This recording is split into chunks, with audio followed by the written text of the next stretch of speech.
Silence,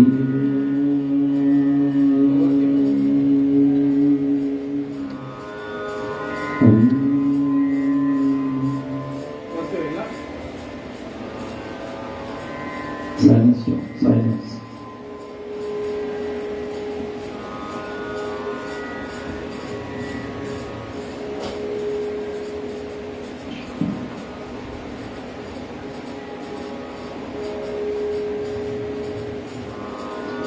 Shri गणेशाय नमः, श्री गुरुभ्यो नमः, श्री गोपाल कृष्णाय नमः, श्री सरस्वती नमः। राम हरे राम राम राम हरे हरे, हरे कृष्ण कृष्ण कृष्ण हरे हरे, हरे राम हरे कृष्ण कृष्ण कृष्ण हरे हरे, हरे राम राम राम हरे हरे, हरे कृष्ण कृष्ण कृष्ण हरे हरे, हरे राम राम हरे हरे, हरे कृष्ण कृष्ण कृष्ण हरे हरे। पुंडलीक वरदा हरे विठ्ठल, श्री ज्ञानदेव तुकाराम, श्री पंढरीनाथ भगवान, माऊली ज्ञानेश्वर महाराज, जगद्गुरु तुकाराम महाराज, सद्गुरु सावळराम बाबा महाराज, सद्गुरु शंकर बाबा महाराज, छत्रपती शिवाजी महाराज की जय। श्री गणेशाय नमः, श्री गुरुभ्यो नमः, श्री गोपाल कृष्णाय नमः, श्री सरस्वती नमः। श्री भगवान वाच, न च मां तानि कर्माणि निबध्नन्ति धनञ्जय, उदासीन वदासीनम् असक्तं तेषु कर्मसु।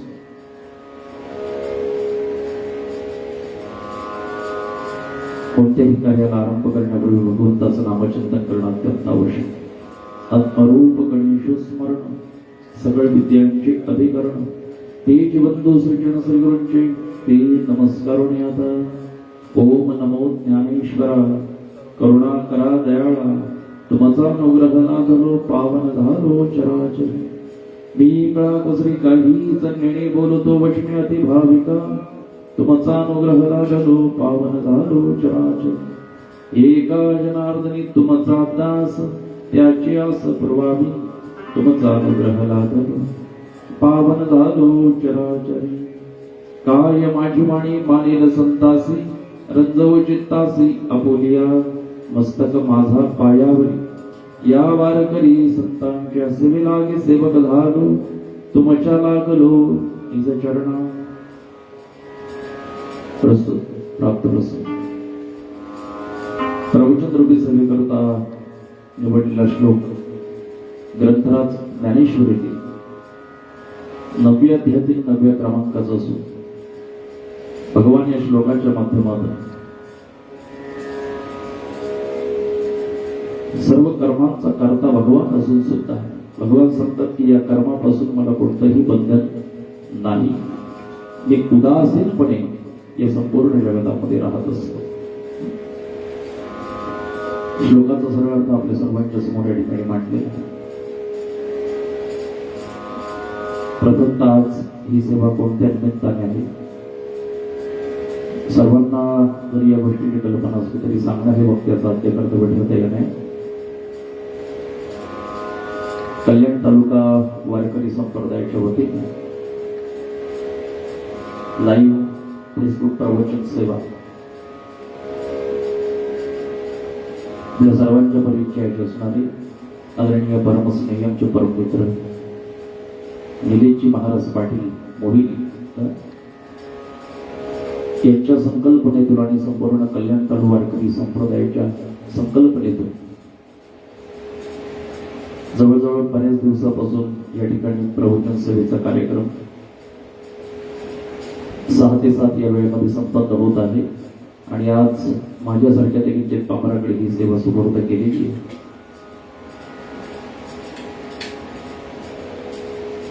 सेवेचं निमित्त हेच आहे की लाईव्ह फेसबुकच्या माध्यमातून संपूर्ण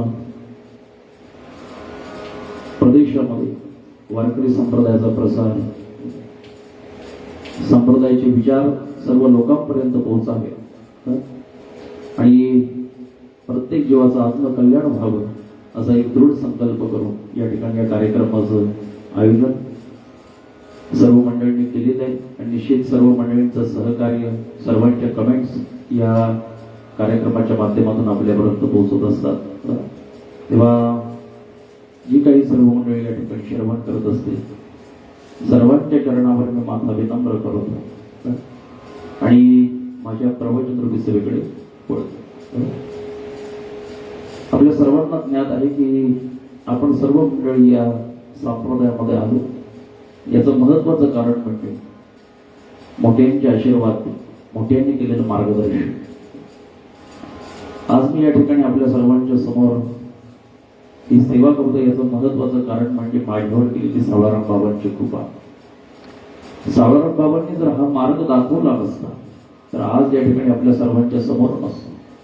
म्हणून त्यांचेही अनंत उपकार आहेत. शंकर बाबांनी सुद्धा तोच मार्ग धरून संपूर्ण जगाला प्रबोधन करण्याचं काम केलं आणि त्यानिमित्ताने अनेक विखुरलेला समाज या संप्रदायामध्ये आला आणि त्या संप्रदायाच्या माध्यमातून आपल्या सर्वांच्या उद्धाराचा मार्ग मोकळा झाला. म्हणून त्या साधू संतांना सुद्धा या ठिकाणी मनोभावाने मी वंदन करतो. त्यांचे आपल्यावर अनंत उपकार आहे आणि त्या उपकारातून आपण कितीही उतराई होण्याचा प्रयत्न केला तरी उतराई होऊ शकत नाही. तेव्हा प्रथमतः त्यांना धन्यवाद देतो, त्यांना शतशः वंदन करतो. आज या ठिकाणी हा जो श्लोक आहे तो 90 अध्यायातला आहे, बरोबर. आणि जसे बाकीचे अध्याय आहेत तसं एक 9वा अध्याय, पण 90 अध्यायाला एक विशेष महत्व आहे. ज्ञानेश्वर महाराजांच्या सांगण्याप्रमाणे ज्ञानेश्वरीमध्ये सुद्धा भगवद्गीतेमध्ये 18 अध्याय आहेत, बरोबर. त्याचे पहिले जे 9 अध्याय आहेत ते 9 अध्याय पूर्वखंड सांगितले आणि नंतरचे जे 9 अध्याय आहेत तो उत्तरखंड सांगितले. आणि हा 9वा अध्याय जो आहे त्या 9व्या अध्यायाचं फार तोंड भरून वर्णन केलं ज्ञानोबाने. पहिला अध्याय म्हणजे पहिला अध्याय हा गीता निर्माण होण्याचं, शास्त्र निर्माण होण्याचं एक कारण आहे. पहिला जो अध्याय शास्त्र प्रवृत्ती प्रस्ताव. गीता निर्माण होण्याचं कारण अर्जुनाला निर्माण झालेली शंका आणि त्या शंकेचं निरसन करण्याकरता भगवान परमात्म्याने अर्जुनाला केलेला उपदेश आणि त्याचं महत्वाचं कारण म्हणजे पहिला, तिथून सुरुवात झाली. दुसरा तिसरा अध्याय आपण जर पाहिलं, दुसऱ्या अध्यायामध्ये सांख्ययोग, तिसऱ्या चौथ्या अध्यायामध्ये कर्माचं वर्णन केलं, 5व्या अध्यायामध्ये योगाचं वर्णन, 6व्या अध्यायामध्ये योग संन्यास सांगितला, 7व्या अध्यायामध्ये मायेचं वर्णन करत असताना 7 प्रश्न विचारले माये, 8व्या अध्यायामध्ये अक्षयब्रह्म्याचा निर्देश केला आणि 9व्या अध्यायामध्ये ऐश्वर्योग सांगत असताना 9व्या अध्यायाचं फार तोंड भरून वर्णन केलं ज्ञानेश्वर. 9वा अध्याय कसा आहे तर याला दुसऱ्या अध्यायाची उपमा देता येणार नाही. जर याला उपमा द्यायची ठरली तर 9व्या अध्याय कसा आहे तर 9वा अध्याय हा 9वा अध्यायासारखाच आहे. त्याला अन्य कोणत्या अध्यायाची उपमा देता येणार नाही. तसं आकाश कसं आहे, आकाशासारखंच आहे. समुद्र कसा आहे, समुद्रासारखाच आहे.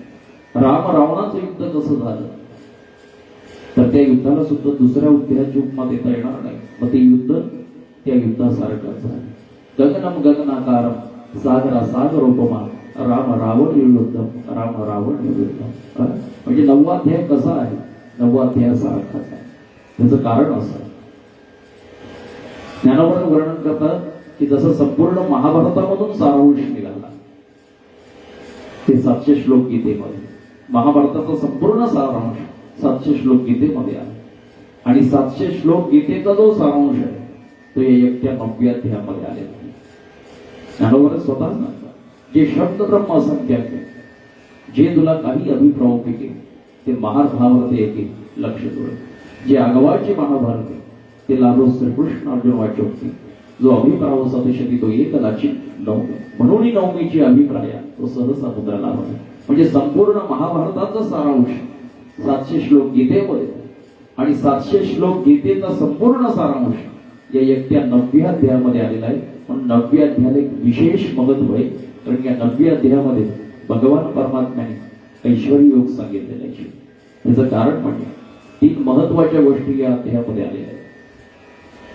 अध्यायाच्या सुरुवातीला आपण पाहिलं तर ज्ञानाची महती भगवंताने सांगितली. राजविद्या राजवैय पवित्र मेदमुक्तम, इथून ज्ञानाची सुरुवात केली, ज्ञानाची महती सांगितली. मध्यांतरामध्ये ऐश्वर्योग सांगितलं आणि उत्तरार्धामध्ये अनन्य भक्ती सांगत असताना अनन्य चिंतन तुम्हा वगैरे वगैरे सर्व श्लोकाचं वर्णन केलं. म्हणून या 9व्या अध्यायाला अनन्यसाधारण महत्व प्राप्त झालेले आणि याच पद्धतीने या अध्यायातील 9व्या अध्यायातील 9 श्लोक आणि भगवान सांगतात नजबाम तानी कर्माणी निबंधन्ति धनंजया उदासीन वदासीन असक्तम तेषु कर्मसु. म्हणजे भगवान सांगतात की या कर्मापासून मला कोणतंही बंधन नाही, या कर्मात बंधनात अडकत नाही, उदासीनपणे राहतो. सर्व करता मी जरी असलो पण तरी सुद्धा कर्माचं बंधन मला नाही. भगवान करताय गतीर भरता प्रभू साक्षी, सर्व जगाचा नियंता, उत्पत्ती स्थिती लय सर्व काही भगवंताच्या सत्तेनं होत असतं, पण तरी सुद्धा भगवान सांगतात की याच्यामध्ये मी बंधनात गुंतत नाही. आता याच्यामध्ये अनेक चिंतनाला पुढे पाहायला पाहिजे, पण चिंतनाला प्रस्तावनेला सुरुवात करताना असं मी सांगतो एकंदर 3 वर्ग आहेत. नाही 3 वर्गाचा विचार करत असताना एक देव आहे, एक संत आहे आणि एक तुम्ही आम्ही म्हणजे मानव आहोत, म्हणजे जीव आहोत. देवाला आणावं लागतं, तुम्हा आम्हाला यावंच लागतं आणि संतही येत असतात. बरोबर, देवाला आणावं लागतं, सहजासहजी देव येत नाही. आणि याला करुणी खळी हरिता किंवा वैकुंठीचा देव आणीला बोताडा. देवाला आणावं लागतं, वेगे आणावा तो देव सहजासहजी येत नाही. एखादा मुख्यमंत्री जर गावामध्ये त्याला आणावं लागतं, सहजासहजी येत नाही. तसं देवाला आणावं लागतं. संत हे येत असतात, कशा करता? येथे उपकारासाठी आले घरच्या वैकुंठ. ब्रह्ममूर्ती संत जगी अवतार ते येत असतात आणि स्वइच्छेने येत असतात आणि यावंच लागतं ते तुम्हा आम्हाला. त्याचं महत्वाचं कारण गेलेल्या जन्मात केलेल्या कर्माचा भोग घेण्याकरता तुम्हा आम्हाला यावं लागतं. केले कर्म झाले त्याची भोगा आली. म्हणजे कर्म तुमच्या आमच्या पाठीमागे लागलेली आहे आणि त्या कर्मामुळे तुम्हा आम्हाला जन्म घ्यावा लागतो. मग जीवनामध्ये कर्म जर बाधक ठरत असेल तर ते कर्म कशा पद्धतीने आपण केलं पाहिजे याचं मार्गदर्शन साधू संतांनी तर केलेलं आहे. आणि भगवान सुद्धा गीतेमध्ये अर्जुनाला सांगतात की अर्जुना तुला सुद्धा हे कर्मच करायचं, युद्ध करायचं म्हणजे हे कर्मच. कारण तसं पाहिलं तर अर्जुन या कर्मापासून चूक होत होता, बाजूला होत होता. त्याचं म्हणणं होतं नतांश विजयम कृष्ण नच राज्यम सुखामी. मला राज्य नको, सुख नको, विजय नको, भीक मागण्याची वेळ आली तरी चालेल पण मी हे युद्ध करणार नाही. अर्जुनाने सांगितलं. मग देव त्याला म्हणाले का अर्जुना तुझी इच्छा नाही तर नको करू युद्ध, जर एखाद्या सत्याला जाऊ हाजीर लावा असं नाही. त्यावेळेस देवाने सुद्धा सांगितलं अर्जुना जरी तुझी इच्छा नसली युद्ध करण्याची सुद्धा तरी प्रकृती तुझ्याकडून हे कर्म करून घेणारच नाही का. जरी तू या कर्मापासून बाजूला होत असला तरी सुद्धा प्रकृती तुझ्याकडून हे कर्म करून घेणारच. अरे सांग उत्तर वैराटीचा राजा. त्यावेळेस कौरव सेना पाहून तो पळत होता, त्यावेळेस तो स्वतः हातात धनुष्य घेतलं आणि त्यावेळेस तू युद्ध केलं ना. अरे क्षात्र स्वभाव झुंजवील तुझं, तुझा स्वभाव क्षत्रिय आहे आणि तुला याच्यापासून बाजूला होता येणार नाही. तुझ्या वाट्याला हे जे कर्म आलेलं आहे हे कर्म तू करणारच आहे आणि तुला करावंच लागणार. फक्त अर्जुन का घाबरत होता युद्ध करण्याकरता की त्याला माहित आहे मी जर हे युद्ध केलं तर अनेक जीव मारले जाते. म्हणजे अर्जुन मारायलाही घाबरत नव्हता आणि मरायलाही घाबरत नव्हता. मग कशाला घाबरत होता? पापाला घाबरत होता. पाप मेवास देवा मी जर हे कर्म केलं तर माझ्या हातून पाप होईल. मग अनेक स्त्रिया विधवा होते, वर्ण संकर होईल. संकर होणार काय? व कुलकरण आपलं शक्य पतन तिकित रोही श्रमलुप्त पिंडो तकक्रिया यावर पतन होईल म्हणून हे युद्ध करणार. मग देवाने सांगितलं तू पापाला घाबरतो ना, एक कर्म करण्याची पद्धत मी तुला सांगतो. कर्म करत असताना कशा पद्धतीने कर्म कर, निष्ठा बुद्धीने कर्म कर, अहंकार न ठेवता कर्म कर. आणि मग तसं कर्म केलं तर तुला कर्म होऊन पाप लागणार नाही. आता कर्म तुमच्या आमच्या पाठीमागे लागलेलीच आहेत ना. आपण नाही म्हटलं तरी कर्म करावंच लागणार. एखाद्या माणसाचे हातपाय बांधले समजा बरं, आणि त्याला जर एखाद्या गाडीत टाकलं आणि त्याची इच्छा नसताना सुद्धा त्या ठिकाणी जावं लागेल का? तो म्हणाला जरी मी जाणार नाही तरी सुद्धा त्याचं म्हणणं केवळ हे निराकरण आग्रह ठेवेल, केवळ निराकरण, त्याला जावंच लागणार त्या. तसं कर्माच्या बाबतीत विचार केला तर कर्म तुमच्या आमच्या पाठीमागे लागलेलीच आहे.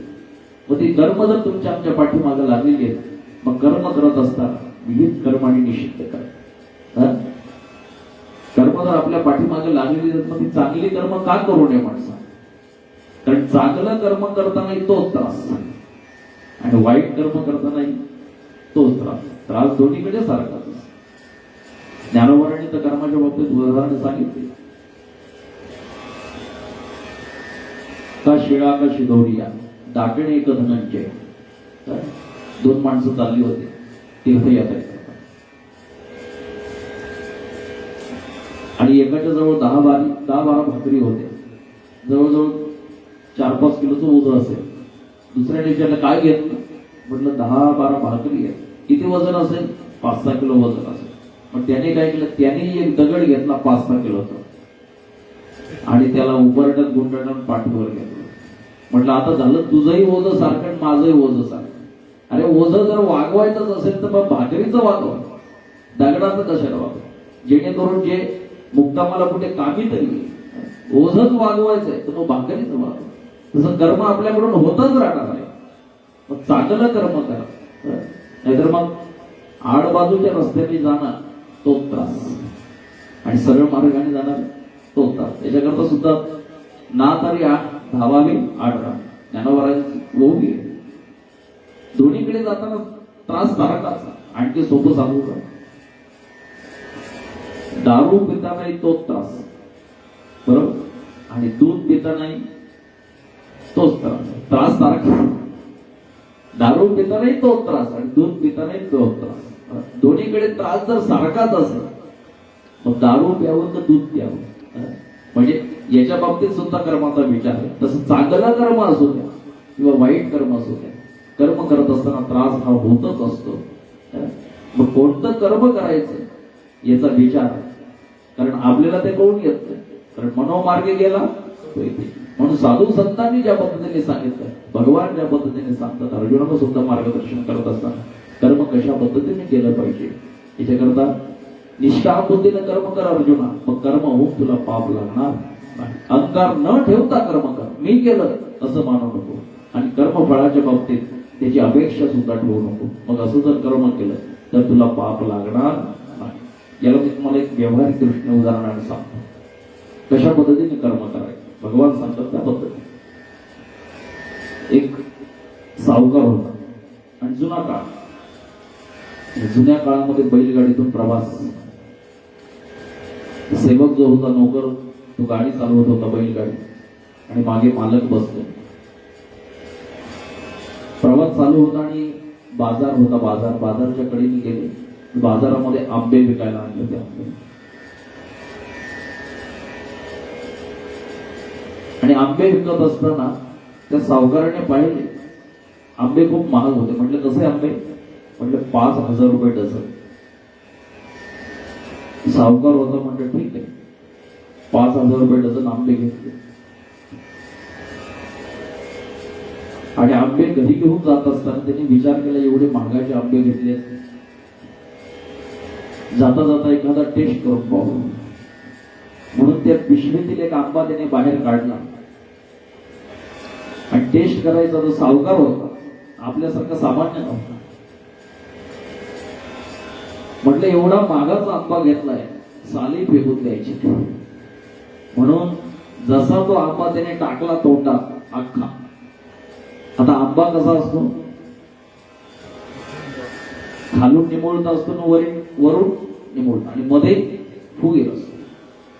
आंबा जो त्याने कोंबला तोंडातून 1 नंबरच्या गेट मधून तो आतमध्ये गेला, पण आतमध्ये दुसरं 2 नंबरचं गेट, त्या गेट मध्ये तो आंबा अडकला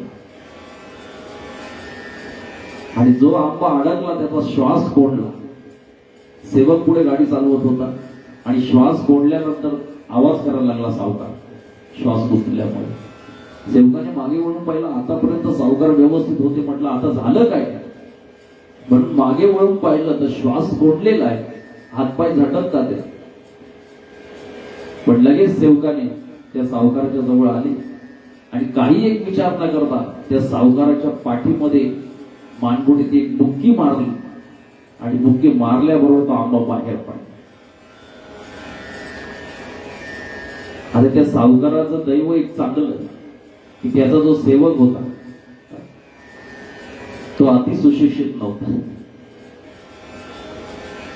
तो जर अति सुशिक्षित असता तर त्याने पहिल्यांदा विचार केला असता की सावकारांना प्राथमिक उपचार करता आपण कुठे ऍडमिट करावं. एवढ्यापर्यंत सावकार चालले, पण त्याने काही एक विचार न करता त्यांच्या मानगुटीवर बुक्की मारली आणि तो आंबा तसा बाहेर निघाला. बाहेर निघाल्यानंतर सेवकाला सांगितलं हे सगळे आंबे घे आणि एक मोठा खड्डा कर आणि त्या खड्ड्यामध्ये ते आंबे पुरून टाक. म्हटलं का, या आंब्यामुळे एखाद्याला बाधा होऊ शकते, मला आज बाधा झाली, म्हणून ते आंबे सगळेच्या सगळे पुरून टाक. त्या सेवकाने सांगितलं मालक आंबे खराब नाही, आंबे जर वाईट असते खराब असते तर लोकांनी शेत पडीक ठेवून आंब्याच्या बागा लावल्या नसते. मग आंबा वाईट नाही, तुम्हाला खायची अक्कल नाही म्हणतो आपण.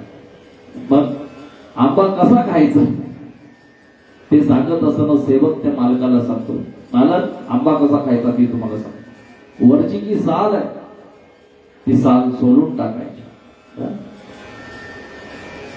आणि आतमध्ये जो बाठा कोय ती फेकून द्यायची आणि मधला जो पिवळा गाभा आहे तो पिवळा गाभा सेवन करायचा. आणि हे जर भगवान अर्जुनाला सांगतात की अर्जुना कर्म करत असताना कशा पद्धतीने कर्म कर, कशा पद्धतीने, आंब्याच्या पद्धतीने. कर्तृत्व मदाची जी साल आहे ती टाकून द्यायची, आतमध्ये भोक्तृत्व शक्तीची जी कोय आहे ती फेकून द्यायची आणि मधला जो पिवळा गाभा आहे तो निष्काम आनंद आहे, तो सेवन करण्याकरता तू तयार हो. म्हणजे कर्म करत असताना कशा पद्धतीने करावं, मी केलं हा अहंकार न ठेवता कर्म कर आणि त्याच्यापासून मला प्राप्ती मिळाली पाहिजे अशी काही अपेक्षा न ठेवता कर्म कर, जेणेकरून कर्म होऊन तुला पाप लागणार नाही. म्हणजे अर्जुनाला अशा पद्धतीने देवाने मार्गदर्शन केलं, कर्माच्या बाबतीत विचार सांगितलं. आता ही कर्म तुमच्या आमच्या पाठीमागे लागलीच येतात.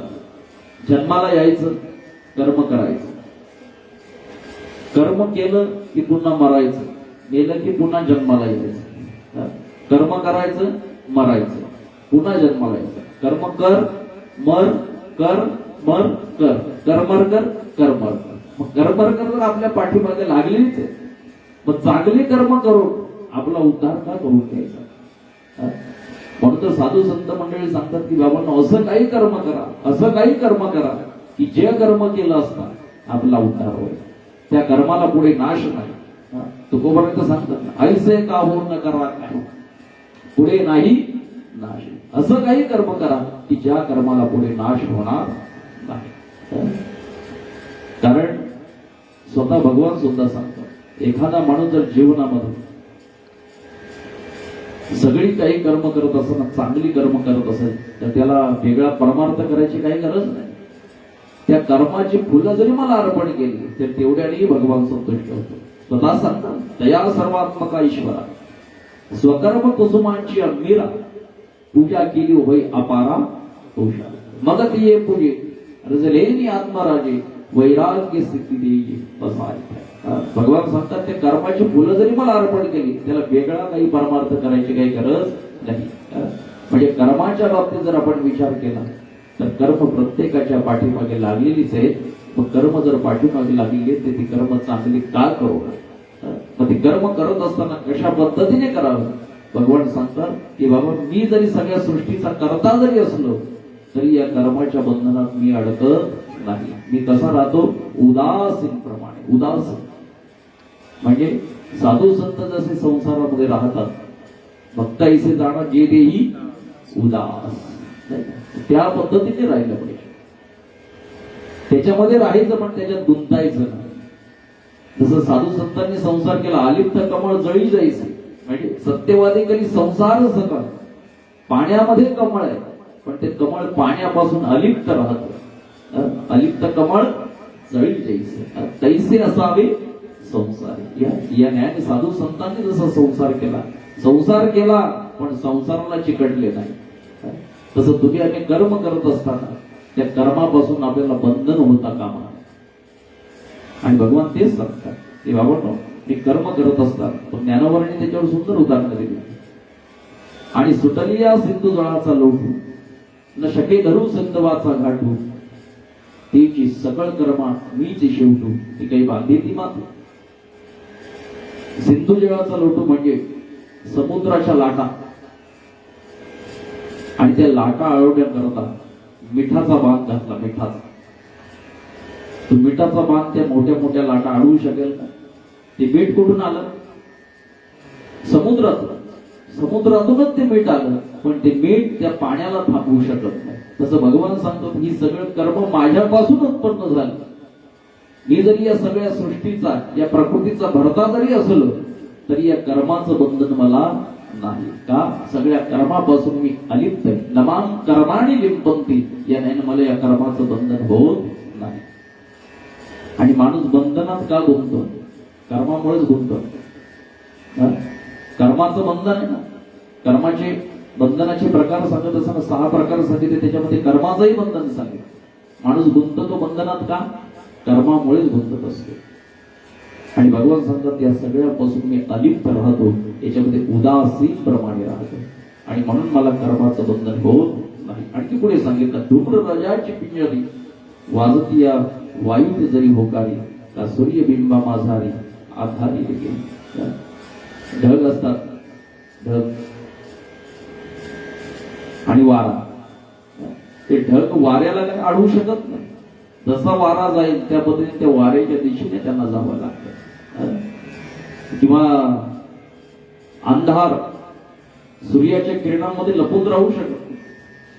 तो त्याला झाकून टाकतो आणि तिथे प्रकट होतो. तसं भगवान सांगतात सगळ्या कर्माचा करता मी आहे, प्रकृतीचा भरता मी आहे. गती भरता प्रभू साक्षी. प्रभू म्हणजे एक अधिष्ठान, सगळ्याचा करता मी आहे पण त्याचं बंधन मला राहत नाही. का? मी राहत असताना कसा राहतो? उदासीन प्रमाणे राहतो. उदासीन. म्हणून कर्म करत असताना तसं साधू संतांनी कर्म केले जीवनामध्ये आणि कर्माचं बंधन त्यांना राहिलं नाही. तशा पद्धतीने आपण सुद्धा आपल्या जीवनामध्ये कर्म करत असताना कशा पद्धतीने कर्म केलं पाहिजे याचं मार्गदर्शन केलेलं आहे. मग साधू संत म्हणतात ना काहीतरी करण्यापेक्षा असं काही करा की जे गलत असतात तिकडे कामाला येईल. कुठे? इहलोकात नाही, परलोकात. कारण या ठिकाणी केलेलं कर्म ते तिथं कामाला येतं. मग प्रपंचातलं तिथं कामाला येत नाही. हे सगळ्यांना कल्पना. किती धन मिळवलं तर तिथं कामाला नाही. धन मिळवले कोटी सभी नाही रे लकोट. नाही येत. सगळ्यांना कल्पना. का? तिथं चलन वेगळं आहे. तसं आपण अमेरिकेत गेलो तर इथलं चलन तिथं चालत नाही. रुपया चालत नाही, तिथे डॉलर चालतो. मग त्याला कन्वर्ट करावं लागतं वेगळं. आपले तिथे जमा करायचे आणि तिथलं त्यांचं घ्यावं लागतं. तसं इथे जे धन आहे हे धन तिथं चालत नाही. मग त्या धनाला पुण्यामध्ये कन्वर्ट करावं लागतं. पुण्यामध्ये तेव्हा ते धन तिथं चालतं. म्हणून तर साधू संतांनी सांगितलं करा हरिभक्ती परलोकी येईल काम सोडविल यमा पासून. ते धन तिथं कामाला. असं काही करा येणे नो हे जन्म यमाची यातना ऐशी असाधना करा काही. असं काहीतरी करा की जेणेकरून यमाची बाधा तुम्हाला होणार नाही. काय करा? ऐशी जोडी करा रामकंठी धरा. करा सांगित असताना क्षणोक्षणाची करा विचार. हे करा की जे केलं असता आपलं कल्याण होईल, आपला उद्धार होईल. म्हणून कर्म करत असताना कशा पद्धतीने कर्म करावं याच्या बाबतीत देवाने सुद्धा अर्जुनाला सांगितलं की बाबा, मोहापासून बाजूला हो, अहंकारापासून बाजूला हो, निष्काम बुद्धीने कर्म कर, आणि तसं कर्म केलं तर तुला पाप लागणार नाही. आता प्रत्येकाच्या वाट्याला कर्म आलेलीच आहे, प्रत्येकाच्या वाट्याला. आणि कर्म जर आपण या जन्मात येऊन जर केलं नाही तर मग आपला सुद्धा जन्म वायाला जातो. कोणतं कर्म? पारमार्थिक कर्म करण्याकरता तुम्ही आम्हाला हा देह दिला, देवी दिला देह भजना गोमळ, नॉट अ भोजन, भोजना करता नाही तर भजना करता हा देह दिलेला आहे. आणि जर त्याच्याकरता आपण वापरला नाही, त्या कर्माकरता जर आपण वापरला नाही तर आपला जन्म सुद्धा वाया जातो. म्हणून हे पारमार्थिक करण्याकरता आणि परमार्थाचं विशेष ज्ञान केवळ भगवंताने मानवाला दिलेलं आहे, इतर योजना दिलेलं नाही. सगळी इंद्रिय, सगळी संपत्ता सुद्धा देवाने आपल्याला दिली ना. दिली इंद्रिये, हात पाय, डोळे, मुख, बोलाया वचन, जेणे तू जोडसी नारायण नासी जोपण भवर हो.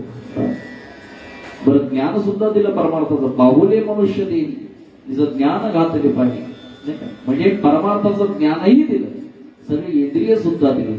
आणि तसं करून सुद्धा जर आपण परमार्थ केला नाही तर आपला जन्म सुद्धा वाया जात असतो. म्हणून तुकोबर समजा सांगतो तुम्हासी भजार विठ्ठला, नाही तरी गेला जन्म वाया. तुमचा जन्म वायाला जाऊ नये म्हणून तुम्ही हे पारमार्थिक कर्म करा. आणि हे पारमार्थिक कर्म करण्याचं ज्ञान तुम्हाला दिलेलं आहे ते तिथं वापरा. ये साथी आलिया ओळगा शारंग, नाही तरी संसारू जाईल राया. सगळे फुकट येरजार होईल, सगळं काही फुकट व्यर्थ जाईल. म्हणून तुम्ही हे करा, हे करा. काय करा? तर कर्माच्या बाबतीत विचार करा, विचार करा. आणि विचार करून तुमच्या वाट्याला जे काही कर्म येईल ते कर्म करत असताना त्या कर्माची अपेक्षा, त्या फळाची अपेक्षा ठेवू नका. आणि तसं जर कर्म केलं आणि कर्म होऊन ते भगवंताला जर समर्पण केलं तर निश्चितच त्या कर्माच्या पासून आपल्याला बंधन होणार नाही. माणूस बंधनात अडकला जातो कर्मामुळे.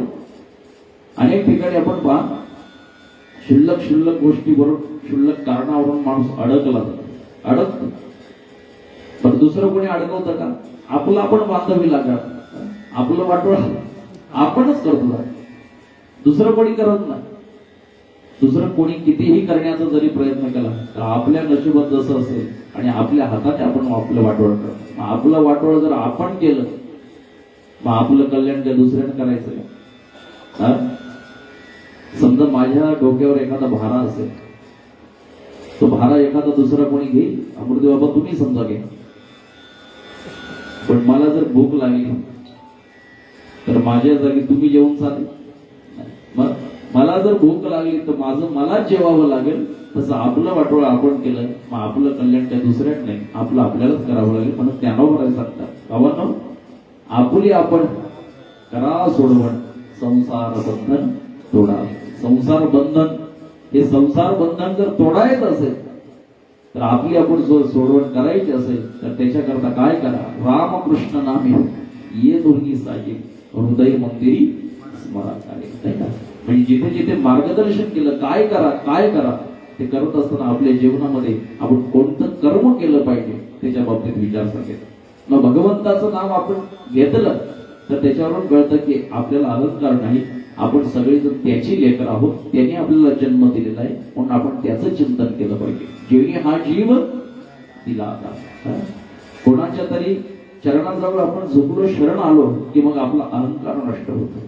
म्हणून तर पंढरपूरला गेल्यानंतर पंढरीसी लोका नाही अभिमान, का पाया पडे जन एकमेकांच्या चरणावर लोटांगण घातलं की माणसाचा अहंकार निघून जातो. आणि अहंकार जर असला तर मग माणूस वागत नाही, आणि जो वागत नाही मग तो मोडल्याशिवाय राहत नाही. कारण नम्र झाला होता तिने कोंडिले आनंद. अशा पद्धतीने अहंकार नसलं पाहिजे कोणतंही कर्म करत असतं. नाहीतर आपण थोडीशी कीर्तन करायला लागलो तर आमची छाती थोडीशी पुढे जाते. अरे बाबा, अजून तर दिल्ली बहुत दूर, प्रत्येकाची वार्षिक परीक्षा ठरलेली आहे, आता काहीच नाही. मरणावरून कळत असतं जीवन कसं आहे. अंतकालेच मामेव स्मरण मुक्तवा कले.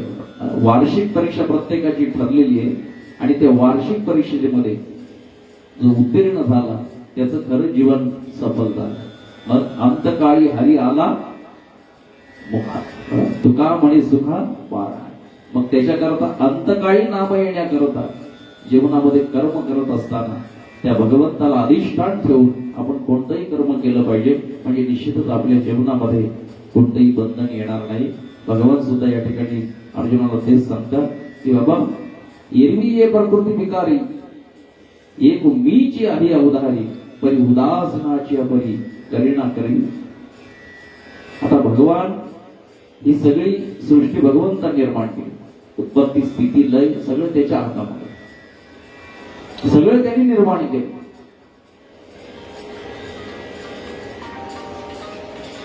तसं पाहिलं तर भगवंताच्या 3 शक्ती आहेत.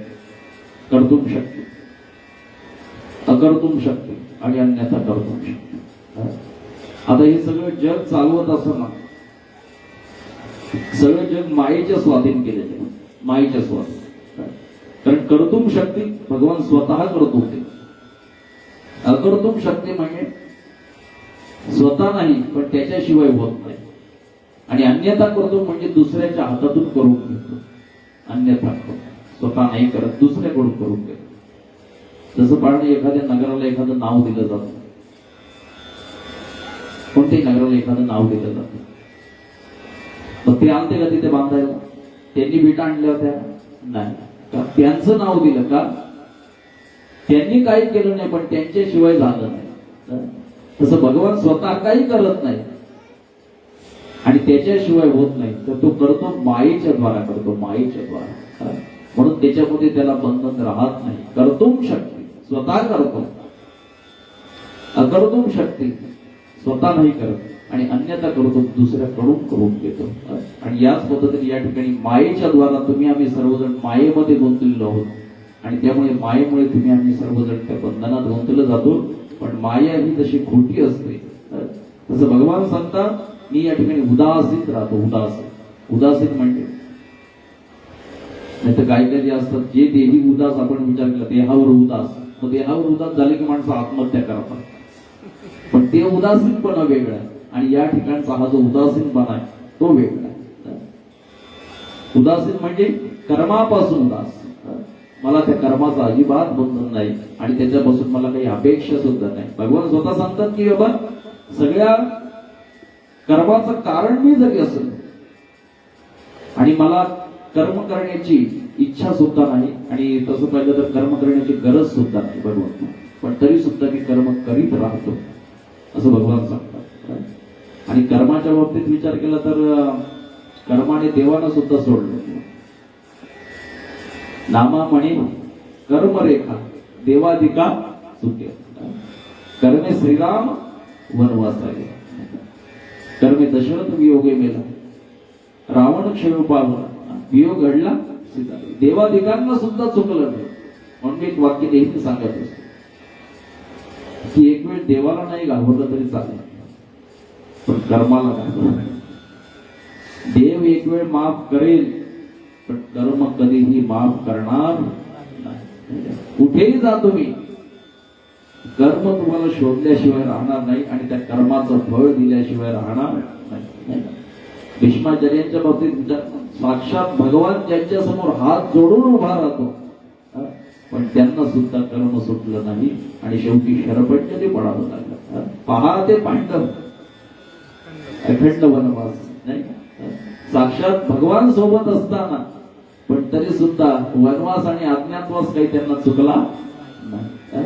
म्हणजे कर्म माणसाच्या जीवनामध्ये किती महत्वपूर्ण आहे. आणि या कर्माच्या बाबतीत विचार करत असताना ज्ञानोबारायांनी तर अनेक ओव्यांच्या माध्यमातून अनेक दृष्टांच्या बाबतीत नाही का काय ज्ञानोबारांची बुद्धी आहे. त्यांनी काही इथे आल्यानंतर ज्ञान मिळवलं का? उपजताची ज्ञान नाही का. त्यांना बाल्य देशामध्ये सर्वज्ञ भरले.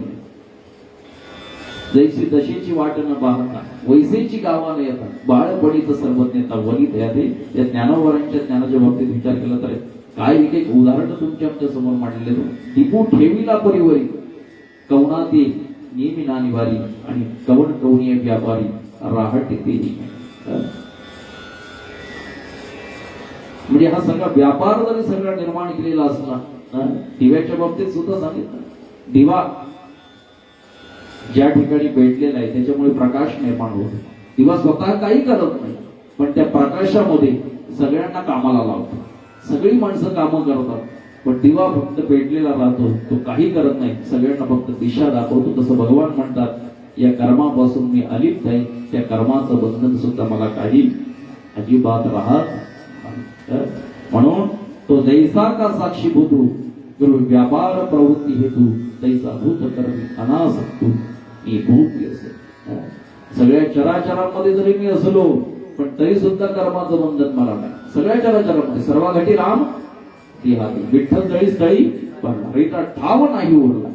सर्व ठिकाणी मी जरी असलो, पण तरी सुद्धा कर्माचं बंधन मला नाही. एक ठिकाणी जर आपण पाहिलं तर हा एकच अभिप्राय होता. भगवान म्हणतात अर्जुनाला, पुढं पुढती काय सांगो बहुता उपपत्ती येत एक वेळा सुभद्रापती, हे तुले जाणपा, हे तू जाणून घे.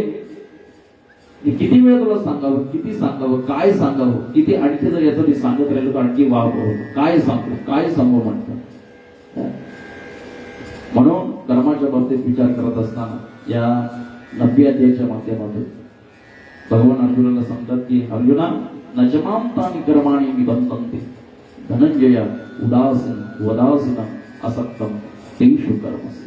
उदासीनपणाने राहा आणि मग असं कर्म कर, त्या कर्माने तुला पापही होणार नाही, कर्माच्या माध्यमातून तुला पुण्य प्राप्त होईल आणि जेणेकरून तुझी सुद्धा जीवन यात्रा या ठिकाणी सफल होईल.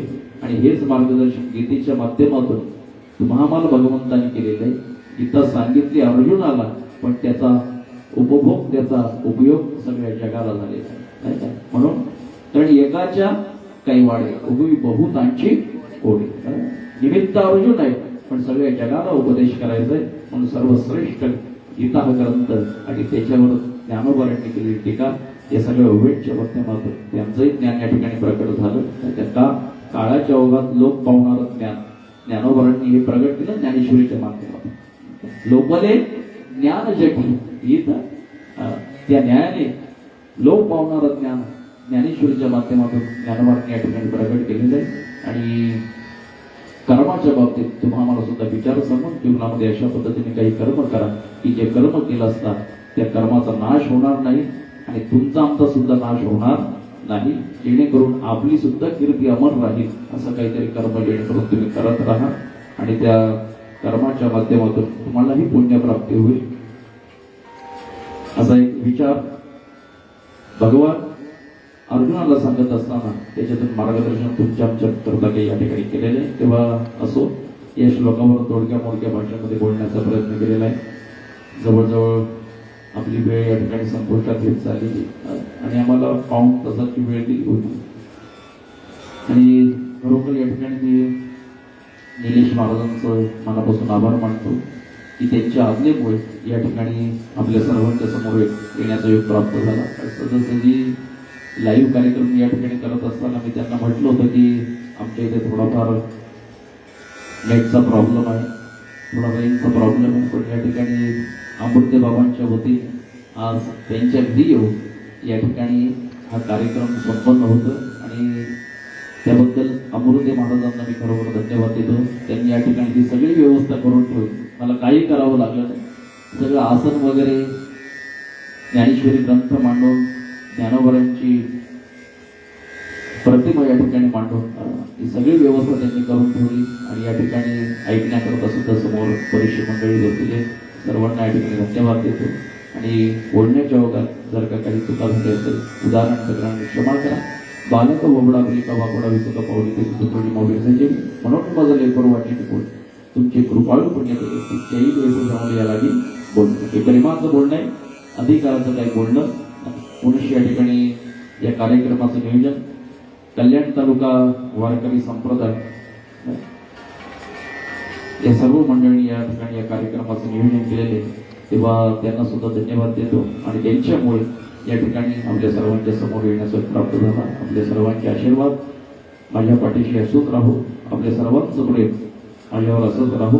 आणि झालेली सेवा ज्ञानोबरायांच्या चरणी, साधू संतांच्या चरणी, सावरम बाबांच्या चरणी, शंकर बाबांच्या चरणी या ठिकाणी समर्पित करतो आणि माझ्या वाणीला या ठिकाणी विराम देतो. काही कमी अधिक झालं असेल तर भरून काढा बाबा, म्हणून ते पुरते अधिक केसर ते करून घ्यावे तुमचे पायाच्या प्रसाद. काही बोलील विनोदी मदत क्षमा करण्याचं नवी अंक होतं. तेव्हा या ठिकाणी माझ्या वाणीला विराम देतो.